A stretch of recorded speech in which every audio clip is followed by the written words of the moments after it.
Hi, my name is LaQuanda Jefferson. I'm a psychotherapist here in the Atlanta area, and I would like to welcome you guys to the second segment of the October broadcast for Familial Bonds LLC Psychotherapy and Consultation Services. Um, I am the owner, operator, quality life coach, psychotherapist, and business consultant of this practice. And it is my intent to spread global awareness um, and to kind of awaken a sense of activity in each person about how important mental health and wellness is, and emotional health and wellness is to us as people, and our survival and our simple ability to thrive as human beings. This segment covers Domestic Violence Awareness Month. It evolved from the Day of Unity held back in October of 1981, and it was conceived by the National Coalition Against Domestic Violence. Their intent connected.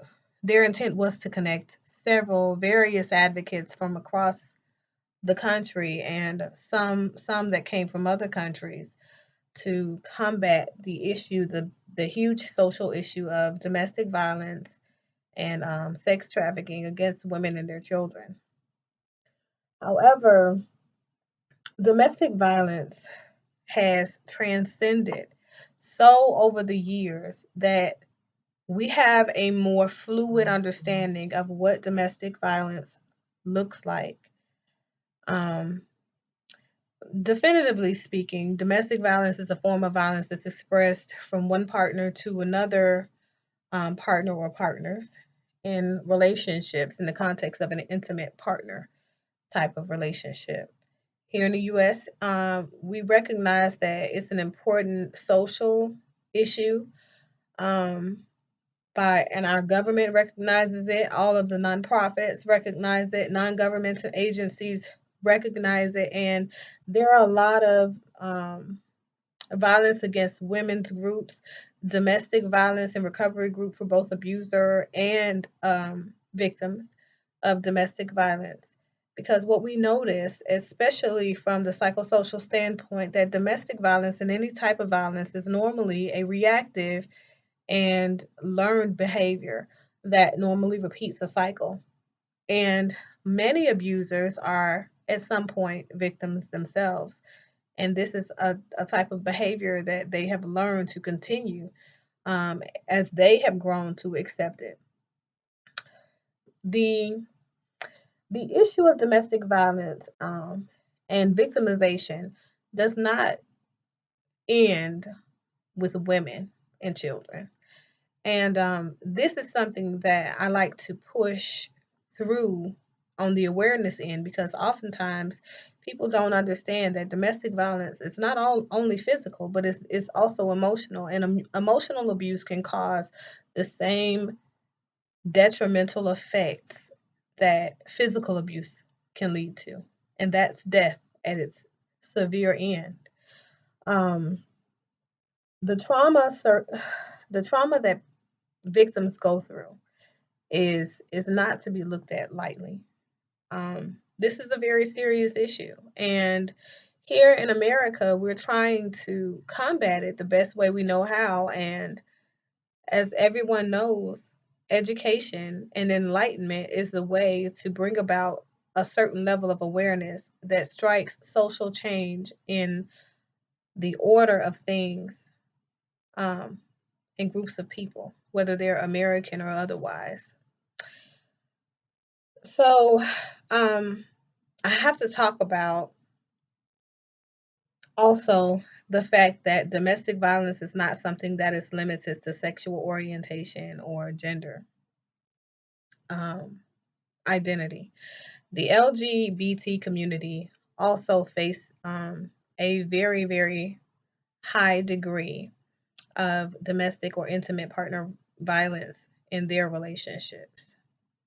Domestic violence doesn't just hurt the victim, it's damaging to the victim, it's damaging to the abuser, it's damaging to the entire system.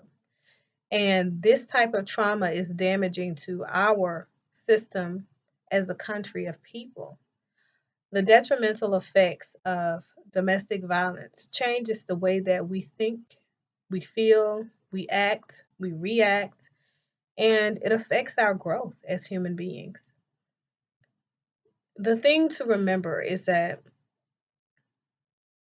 allowing someone to anger you to the point that you feel the need to physically exert force upon this person, or you feel the need to verbally belittle this person in order to make yourself feel adequate or to help yourself feel more important, that in itself shows a loss and a lack of adequate personal control. We have to have the ability to utilize more effective ways of communication in conflict situations. We also have to learn to regulate our emotions in a way that demonstrates our concern and our affect for the people that are close to us. The thing that I found to be very interesting about some of my research and some of the advocacy that I have spearheaded when it comes to domestic and intimate partner violence is that about 60% of Native American women are physically assaulted in their lifetime by their partner or their spouse. And, we like to think that, this is an issue that is limited, and it's not. It goes across culture, across gender, across orientation. It goes across religion and all of those boundaries.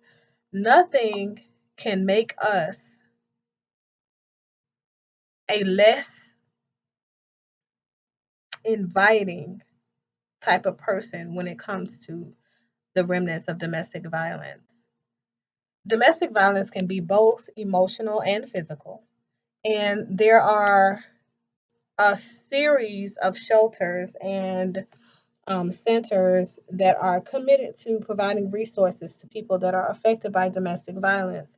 The most important thing to remember is that there is no excuse, and no one is to blame for your violence interaction with your partner, but your partner. So there is nothing that you could have done to prevent that.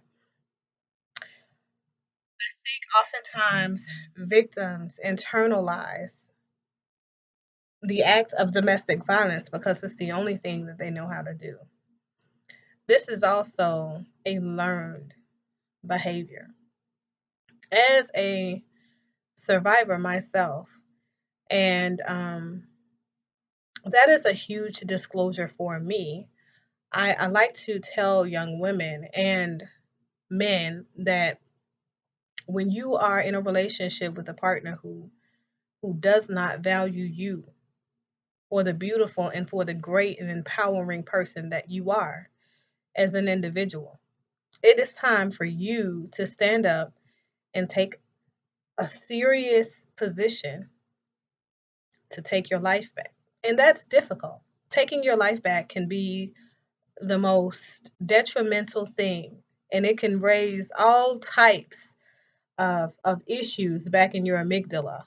Because at the end of the day, you can go to from being great, settled, and comfortable in the way that you are living life, and then have that one piece of a thought that comes to your forefront, to you know in your frontal lobe, and it starts to focus on reorganizing or restructuring your life, and that in itself can cause you to flee that idea. And oftentimes this is a reason why we see people stay in these very abusive relationships. The truth of the matter is that 1 out of 3 times domestic violence is reported. Just 1 out of 3 times that it may happen. And that's not by couple by couple. That's incident by incident. Think about how many couples, think about how many people don't report it. Think about what we don't know. And most importantly, take a moment to think about the people who never got a chance to report it, and as a result, they lost their lives. Do what you can today to end domestic violence by raising awareness, getting help for the people who abuse, and getting help for the people who are abused helps to remove and heal through that deeply rooted trauma that sustains this type of behavior. Learning a new way and training your brain to think in a different way and react in a different way to life in general, and distress, on a larger scale, makes us more creative and amazing people. More importantly, you can save a life today. Thank you so much for taking the time out to watch this video. And if you feel like, you are a person who would like to become an advocate for people who are abused or are a part of violent relationships, do what you can by liking and sharing this video. Also, subscribe to this video. Allow people to understand that there are several ways out, and they have to, at some point, make the decision to become a part of the solution. And you can become a part of the solution by simply standing in and sitting with them and sitting with their emotions and sitting with their experience, and sharing your experience if you have one with them, and letting them know that there are other options. The National Domestic Violence Hotline is 1-800-799-7233. And this number is multilingual. And I know that there are lots of people who just simply need the number. They need a resource to call, because having a resource to call gives you some type of gives you a lease on life, and it gives you an opportunity to take back that in which has been taken from you. But not only that, it gives you an option to give back to those people who are affected by domestic violence as well. So do what you can. Step in, increase awareness, participate in a walk, you know, do what it is that you can, because the change starts with you. Aspire to empower another being today. Lift up that person that just simply needs to be lifted. You could save a life. Thank you again, and have a great day.